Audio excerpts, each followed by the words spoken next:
Meron tayo ang pagtugtog ng pangalatang Ginoo.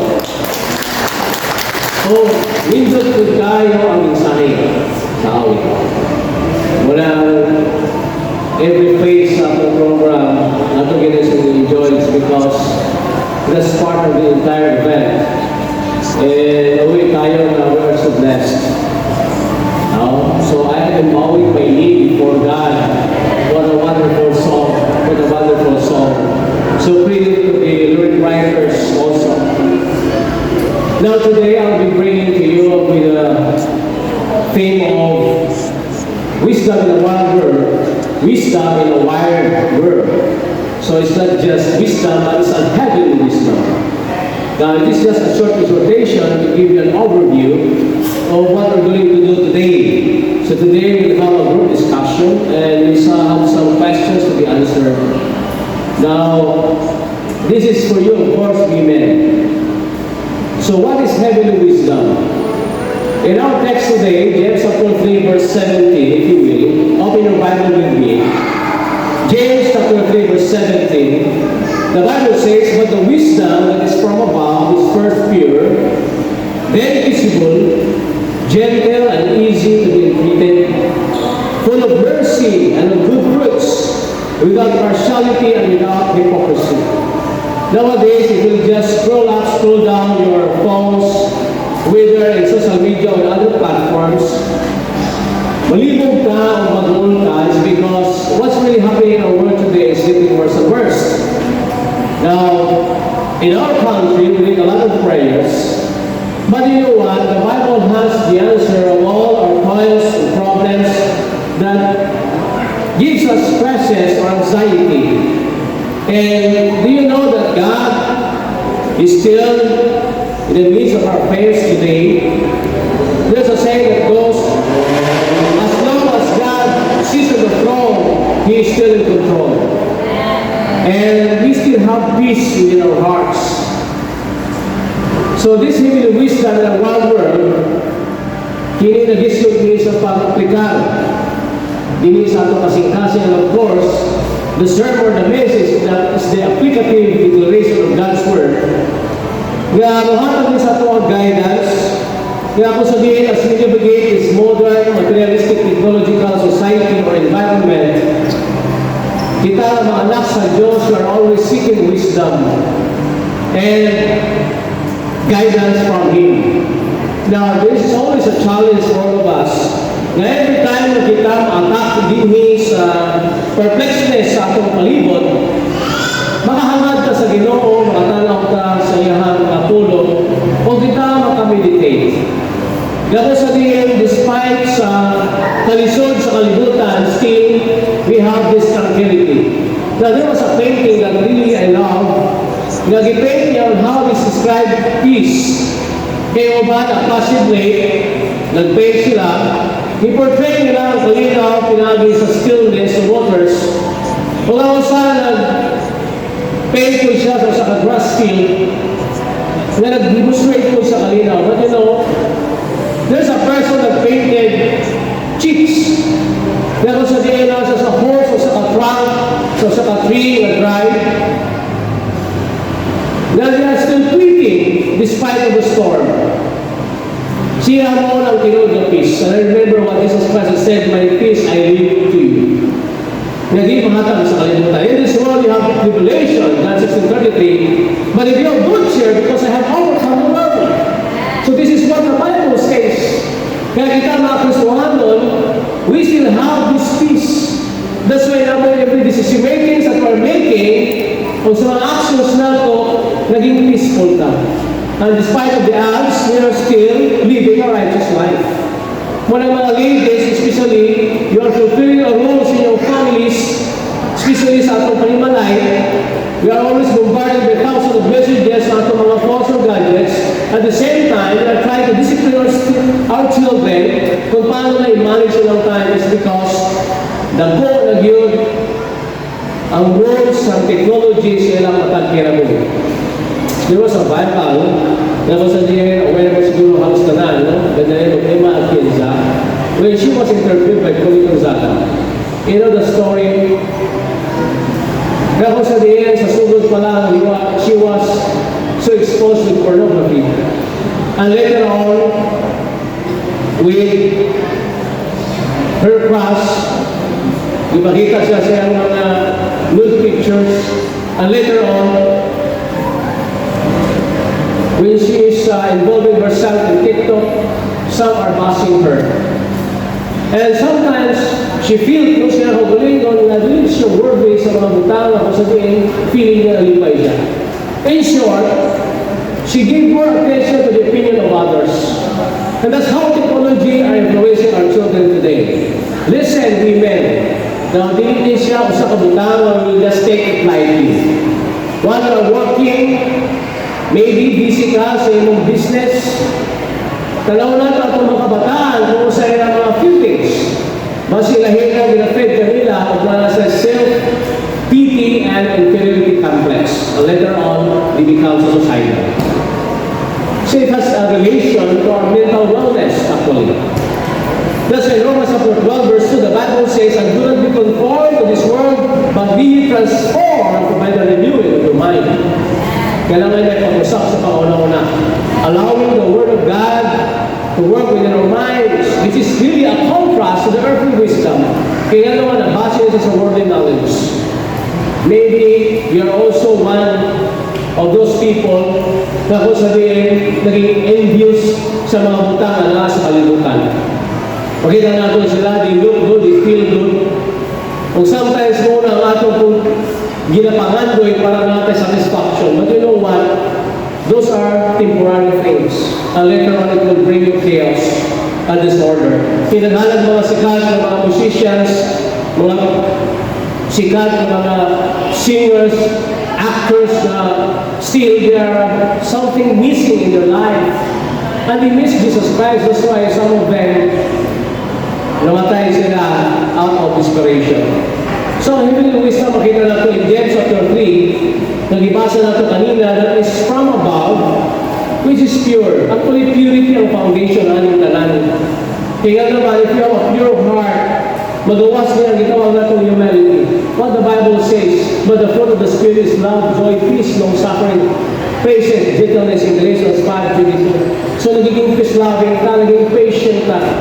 You know, in a world wherein ang technology ang nagahari, gusto na ito instant ang tanan, gusto na ito short lang. Do you know Gen Z today? You must understand what is the characteristic of Gen Z.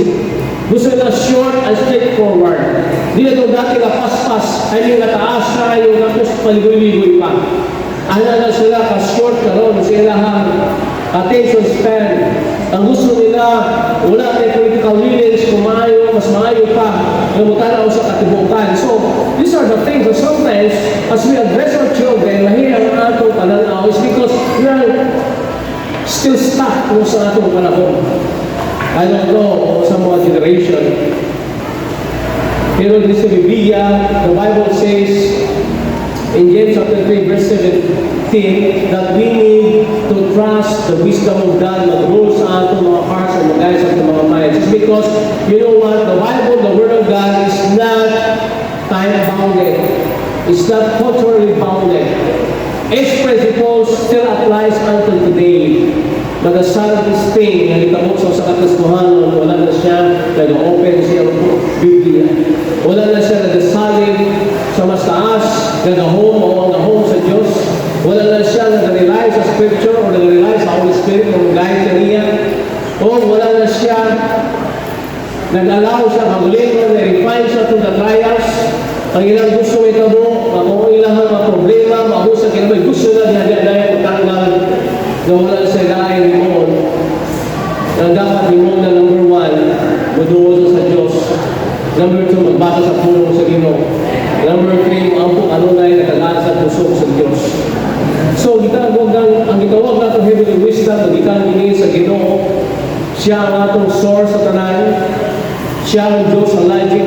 Siya ang source sa kamaturan. Kung sabihin ang earthly wisdom, mula kong napakita sa gitawag nato, kalinaw ang malahutay, tanan, makita nato, temporary lamang. But the Bible is telling us here, sa atong text, sabihin, ang tinuod na kaalam, wala na siya napahapog. Mas yung sa labot siya sa kinabuhi, His But still, ang iyang fail na gapon sa yuta, nakatama, o dili siya dali masuko. So, what God wants us to do, and how we apply the heavenly wisdom in this wired world. Now, when we see wired, this is technologically advanced world. So, number one is we need to prioritize Scripture. Again, we need to engage Scripture. Tingnan naman every day, kung nagabasa ka sa pulong sinino, it helps us understand the world. Ay, in line with that, matalaw na ito sa umulit sa Diyos sa atong kinabuhi. O sa may kabubuto sa Diyos sa atong kinabuhi. So, muna sa foundation sa atong decision makers. You know that the Holy Spirit is working with the Word of God. Nga malalas mo santo na galihok pinagay sa pulong sa Diyos.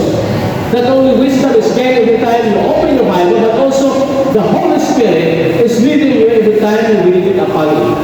Kaya kung sa diyan diyan sa pulong sa Ginoo, every time na mag-abli niya na salamat sa Diyos, kinatuman, as we seek His divine wisdom and guidance, ang atong decision makings, yan sa galibok niya sa atong mga conscience. In our consciences, God is working on that. Our inner conviction. Because the Bible says that all of us a certain morality built in na siya. But sometimes we are too callous para tagapaminaw sa leadership sa Holy Spirit.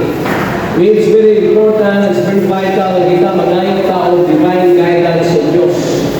Kaya naman, sa panahon na kita mamili sa itong mga butang na dapat himoon, dapat pangitao na ito ang iyang guidance. That's please as to the second naman, we need to seek divine guidance. Kung salig ka sa Diyos, siyang kaalam, in the book of James, the Bible says, those of you who lack wisdom, let him ask God, who give it liberally. He is so generous. Kaso na usahay, He is not the last resort. Kako sa diyan, ang ato magtawag sa Diyos, ulihin ang tanan. Kako sa diyan, wala na tayo mahimo, diyan ka magtawag sa Diyos. You must have this kind of discernment. Partly sa ato ang tawag ang faith, kaya ko sabihin, we must have this biblical discernment kung paano nato ni i-deal ang noises. It's a noise, it's no longer music. We don't love to hear wars. We don't love to hear chaos. We don't love to hear corruption, right? But thanks be to God, it's because God has given us discernment. Kung mabawa nato, that's for the wisdom. So, di na po lang siya sa kayan. Kaya naman, naghala siya close. Kung naghala siya mga negatibo ng outcomes, do not be so discouraged kung sa kita mo sa itong palibot is because one day, the righteous judge will rule. They will give an account to God. Actually, it's not really the battle of the right and the left wing kung saan kasi niya political party, it is the battle of good and evil. You understand? But some Christians, grabe ang ilang problema, well, you forgot to pray. Kaya naman, ang ilang una-una kailangan, hindi siya yun ang muhatag sa kasubaran. People are sinful. The bottom line is that because of sin, we produce unrighteous acts. More than that, handa, mga korapot, mga butang, kung sa di magdum na nato, magita kauyon, is because the Bible says, righteousness exalted a nation, but sin is a reproach to people. That's why in social media, any platforms, magdum na nato na kung kita affected. Affected kita na. But every time kita makadungog niya na, makabasa, we are always looking at God's Word. What's God's Word? Also by tubang sa Diyos niya na. And thanks be to God is because God has given us discernment. Kaya naman, na biblical teaching, what Jesus says, what Christ has said. Sometimes wala na sa tao, but you know that person is also loved by God. And he needs your prayer. Maybe today, at all sa iyang binuhatan, resulta na siya, kaya wala pa siya relationship with the Lord. And we, Christians, you ladies, you must wake up out of sleep. We have also duties and responsibilities so you part of the solution. Di na sa pirmi ka sa panimalay, sa pagtikugter sa mga kabataan, di na ka busy sa atong matang trabaho. Wherever you are, that is your area of ministry. You can influence people by your righteous life, righteous living. And of course, in Romans 10:9, the Bible says, that if thou shalt confess with the mouth the Lord Jesus, that God hath raised him from the dead, thou shalt be saved. Kung pasabot, kailangan itok mo lang si Jesus Christ. And prior to that verse, the Bible says, and after that verse, the Bible says, faith coming by hearing and hearing by the Word of God. And how can they hear without a preacher? Without someone who will share to them the gospel. You know, the gospel is the one who will give music to their ears. Grabe na kalimutan na Lord. That's why we need to weigh things out. Dapat mabalance siya ang mga butang. Ang talan. And the last one, we need to find joy in our purpose. If you live in this life just for a living, kung ginagabuhin hindi, para lang mabuhay ka, and without a purpose, hapoy hindi kinabuhin. But every day, it's a challenge for all of us. Sa din, as we study God's Word, as we look deeper into His Word, we can understand the sense of purpose in our lives. Kung sa may meaning sa itong kinabuhi, God has saved us in order to serve Him. So we need to recognize that we are in this wild, noisy world.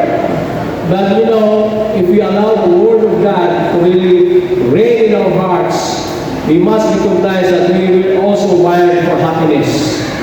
Dili lang itong voice at madulan, pero ang mga talo sa Diyos at mga kinabuhi, now we can still experience joy. There is still joy in this hostile world.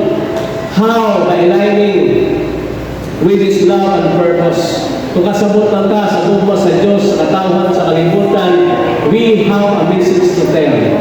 Samtang natagyabi ang kalibutan, there is a market. Kung nagkapubliko ka sa imong naso, then pray for your nation. Righteousness exalted a nation, yes. That's why when the righteous rule, the people will rejoice. If the wicked will rule, the people will mourn. So how can we be a catalyst to that, or a solution to that problem? It is through the gospel. We need to still love the unlovable. Panggao nato sila. Maski asa kita, dapat kita maging light of the world and salt of the earth. And that's why sometimes kita na overtaking na sa mga kadaw-taluay is because wala na itong ipairal ang Diyos ko na talo sa atong kinabuhi. Now, you know, God is shaping you to be a valuable person for His purpose. That's why every day we need to read God's Word, we need to meditate and ponder upon it. For practical, I just want to share to you what I am doing for a year now, I think. Before I open my cell phone and scroll up or scroll down, I need to read God's Word. Why? Because this is the armor of God.